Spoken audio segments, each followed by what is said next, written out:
শাহজালাল আন্তর্জাতিক বিমানবন্দরে একই ঘটনা। দেখেন, প্রথমে আমি ভাবছিলাম উনি একটা রুগী, আসলে একটা রুগী খুবই দুরবস্থা আসছে, ওনাকে সবাই মিলে আমরা আসলে পার করে দেওয়ার জন্য চেষ্টা করছিলাম। তো আমি যখন ডিউটিতে আসি, আসলে আসার পরে দেখতে পারছি ওনাকে, আসলে আমি ভাবছি যে উনি একজন রুগী, সবাই মিলে ওনাকে যখন আমার স্যার ওনাকে ধরলো, আমি আসলে স্যারের প্রতি একটা অনুরক্ত হলাম যে আসলে ওনাকে কেন ধরলো। কিন্তু এখন পরক্ষণে দেখেন ওনার কাছে থেকে এগুলো কি বের হইতেছে, এক এক করে কতগুলা বের করতেছে। দেখেন, আসলে প্রবাসীদেরকে আমরা ভালোবাসি, প্রবাসীদেরকে সবসময় সম্মান করি। প্রবাসী আসলে আমাদের বাংলাদেশের জন্য একটা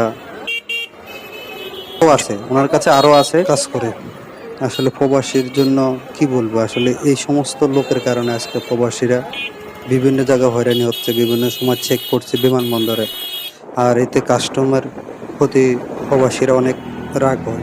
দেখেন ওনার কিভাবে বাইর করতেছে, ওনার কাছে আরো যে কত কি আছে আল্লাহ জানে, চেক করলে বোঝা যাবে। দেখি আর কি আছে, আর কি আছে বের করে। আরে ভাই, ভিডিও করতেছি, দেখি কি হয়েছে, ভিডিও করে, ভিডিও কি কোথায় যাচ্ছে নাকি ভিডিও?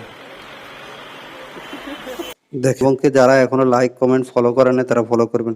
তবে এই প্রবাসী ভাইদের জন্য আমরা বেশি বেশি দোয়া করব।